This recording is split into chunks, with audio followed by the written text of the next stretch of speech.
দেখুন, আমাদের দেশে গ্রাজুয়েশন লেভেলে বা পড়ালেখার যে কোনো স্তরে অন্যান্য যে সাবজেক্টগুলো রয়েছে, বায়োকেমিস্ট্রি বা বায়োলজি, ফিজিক্স বা মানবিকের যে সাবজেক্টগুলো রয়েছে, পৌরনীতি, অর্থনীতি বা সুশাসন, এগুলোকে যেভাবে প্রাধান্য দেওয়া হয়, কিন্তু মানি ম্যানেজমেন্ট বা ফাইন্যান্সিয়াল ম্যানেজমেন্ট যে বিষয়টা রয়েছে, ওটাতে ঠিক সেভাবে ফোকাস করা হয় না। কিন্তু আমি যেটা মনে করি যে দেশের সার্বিক অর্থনীতির উপর বিবেচনা করে যে ফাইন্যান্সিয়াল ম্যানেজমেন্ট এই সাবজেক্টের উপর সবচেয়ে বেশি প্রাধান্য দেওয়া জরুরি। কারণ আপনি পৃথিবীতে যে কাজই করেন না কেন, সব কিছুর সাথে অর্থ বিষয়টা গভীরভাবে সম্পর্কিত। কারণ অর্থ ছাড়া বা টাকা ছাড়া কোনো কাজই সম্পাদন করা সম্ভব নয়, এবং সেই টাকার প্রপার ম্যানেজমেন্ট প্ল্যানিংটাও জানা খুব বেশি দরকার।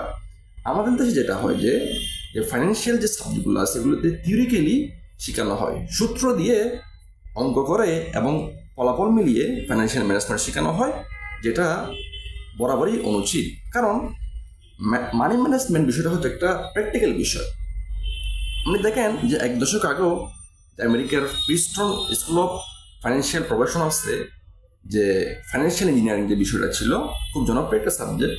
এক দশক পরে গিয়ে কিন্তু আগের মতো সেই জনপ্রিয়তা ওই সাবজেক্ট হারিয়েছে। কারণ আমেরিকানরা বোঝা গেছে যে আসলে ফাইন্যান্সিয়ালি ম্যানেজমেন্টের যে বিষয়টা, এটা থিওরিক্যালিভাবে সাকসেসফুলি প্রমাণিত করা যায় না এবং সাকসেস হওয়া যায় না।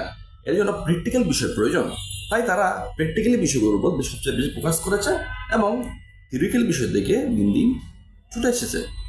তাই আমাদের প্রত্যেকের উচিত যে, যদিও আমাদের দেশের এডুকেশনাল সিস্টেমে যদি এবার শেখানো না হয়, আমরা ইন্ডিভিজুয়ালি এই বিষয়গুলো শেখার চেষ্টা করব, যে আমরা সূত্র দিয়ে বা ফাইন্যান্সিয়ালি সবসময় অঙ্ক করে সূত্র মিলিয়ে যে সাকসেসফুলি ফাইন্যান্সিয়াল ম্যানেজমেন্ট আমরা শিখতে পারবো, এটা সম্পূর্ণ ভুল ধারণা। আমাদের প্র্যাকটিক্যালি বিষয়গুলো নিয়ে আলোচনা করতে হবে এবং রিসার্চ করতে হবে। ধন্যবাদ সবাইকে।